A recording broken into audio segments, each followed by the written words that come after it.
Chegou a hora de mais um quadro Jogo Aberto. Sempre com o apoio do Hospital IGESP Litoral, o maior e mais moderno da Baixada Santista.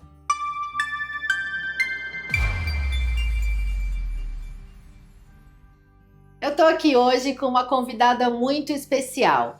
Ellen Moreira é nossa biomédica. A Ellen é a diretora técnica de toda a nossa operação do IMD Medicina Diagnóstica, um braço de análises clínicas e diagnóstico dentro do Grupo Transmontano. Ellen, muito bem-vinda. Obrigada por aceitar o nosso convite.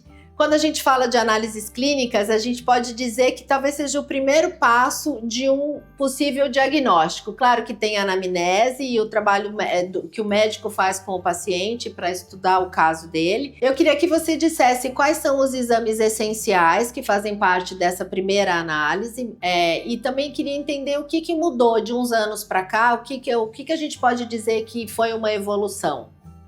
Então, muito obrigada pelo convite, um prazer estar aqui com você hoje, Patrícia. E os exames, eles fazem correspondem a 70% da decisão médica.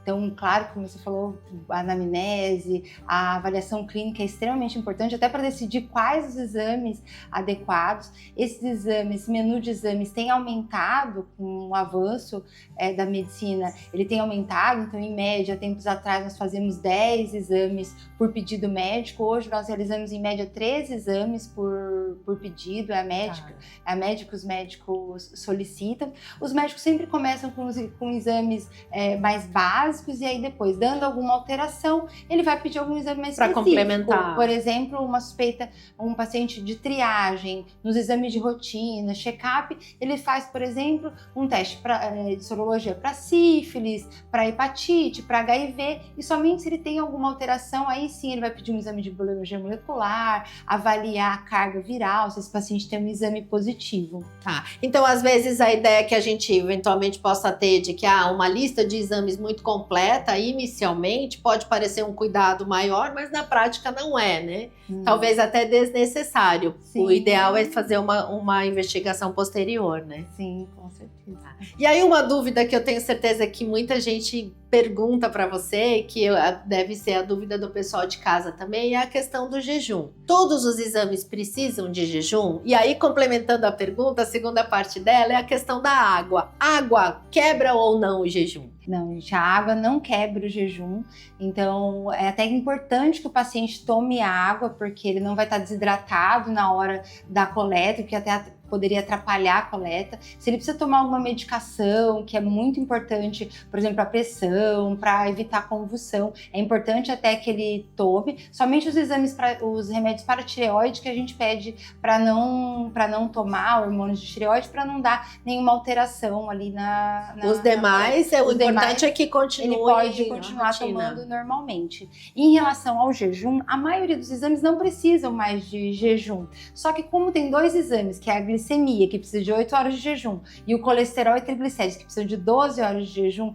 estão na maioria dos pedidos médicos, então a maioria dos pacientes acabam tendo que fazer. Agora, todos os outros, então, por exemplo, muitos homens às vezes vêm fazer só um PSA. Ele pode vir fazer à tarde, pode fazer à noite, pode fazer qualquer outro horário, não precisa necessariamente, não tem a necessidade do jejum. Isso é muito importante, porque essa questão do horário acaba atrapalhando um pouquinho a rotina, né? Até limitando, às vezes você deixa de fazer, porque eu nunca posso ir de manhã fazer esse exame. Por isso que é importante até a gente destacar e contar para quem está em casa que o Grupo Transmontano oferece, através do IMD, um serviço de coleta domiciliar. E isso facilita demais, principalmente no paciente idoso ou aquele paciente que tem uma certa dificuldade de locomoção. Para crianças também é muito positivo. Então o serviço de coleta vai até a sua residência e aí você consegue fazer um exame de uma maneira mais rápida e no conforto do lar, né? Sim, sempre precisa ficar aguardando, mesmo com a coleta agendada. Nós temos o serviço de coleta agendada que também ajuda bastante, porque o paciente agenda e ele vem direto na coleta, colhe e vai embora. Mas com certeza a comodidade de colher em casa tem agradado bastante os nossos pacientes. E a coleta agendada, muito bem lembrado pela Ellen, é importante porque é um processo que dura em média 8 minutos entre a chegada, a triagem e a coleta do exame propriamente. É cerca de 8 minutos, né? Sim. Então, assim, é muito conforto mesmo, vale a pena quem não conhece.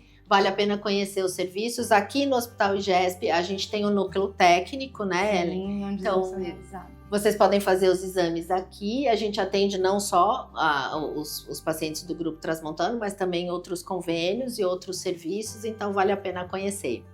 E aí, falando do nosso IMD, a gente tem uma questão muito importante sobre o diagnóstico, Ellen, que é a confiabilidade, porque como você disse, o percentual de tomada de decisão médica, ela está muito baseada nos dados que os exames trazem, nos exames de imagem, obviamente, mas os exames de análises clínicas também trazem informações importantíssimas sobre o paciente.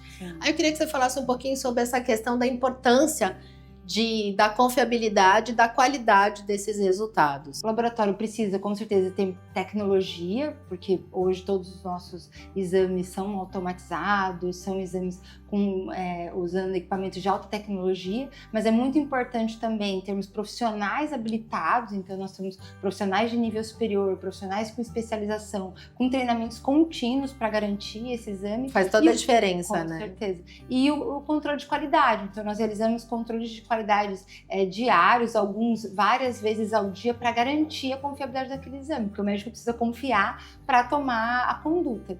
E as nossas certificações de qualidade são também essenciais, porque através delas a gente consegue fazer gestão utiliza como uma ferramenta de gestão dos nossos processos, e o paciente pode confiar porque nós temos esse selo que garante que nós atendemos todos esses requisitos de qualidade. Aí eu queria que você explicasse um pouquinho sobre cada um dos selos, porque a gente sabe que o selo traz com certeza uma confiabilidade e demonstra que o processo tem qualidade de ponta a ponta, mas eu queria que você explicasse um pouquinho qual o benefício, o que isso muda na nossa operação, cada um dessas certificações. Então nós temos a acreditação internacional Kimenton, que é uma acreditação canadense, que ela segue os requisitos da ISO 15189, que é a norma mais específica para laboratório e mais exigente para laboratórios de análises clínicas. Então todos esses requisitos são... E nós acabamos agora de receber um upgrade para o nível diamante. Somos o primeiro laboratório acreditado no estado de São Paulo, o único acreditado nível diamante. Olha só, gente, essa informação é importante. E temos também a acreditação do PALC, que é uma acreditação voltada da Sociedade Brasileira de Patologia Clínica, que também é a maior acreditadora do Brasil para análises clínicas, que tem requisitos específicos, técnicos, principalmente voltados para controle de qualidade, que junto com a Controlab também avalia os nossos resultados. Então nós recebemos exames e temos que reportar esses resultados para garantir que nós estamos liberando resultados adequados. E todos os anos nós somos, graças a Deus, somos certificados anualmente com excelentes notas pela Controlab também. E, por último, não menos importante, nós temos o GPTW, que é um certificado de melhores empresas para se trabalhar, porque nós entendemos que o clima organizacional para a segurança do paciente, para o cuidado direto, né?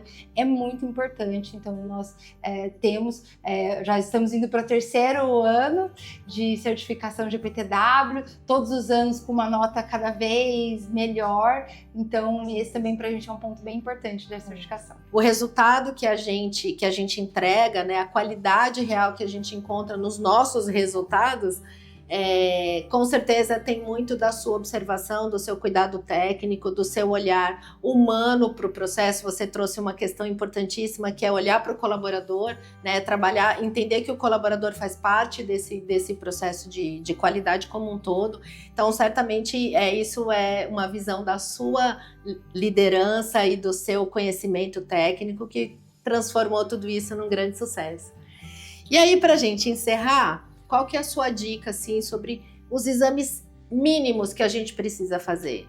Basicamente, nós não podemos deixar de anualmente realizarmos exames para avaliar diabetes, então, por exemplo, a glicemia, para avaliar principalmente a mulher se tem alguma anemia, a criança também é muito importante realizar um exame de hemograma, avaliar a parte do risco para dislipidemia, então se o paciente tem colesterol alto, triglicéridos, são exames básicos que precisam ser feitos no mínimo anualmente. Alguns médicos, se tem alguma alteração, podem pedir até com uma frequência menor, as gestantes, das crianças, mas o ideal é que no mínimo anualmente procurar o seu médico e fazer um check-up.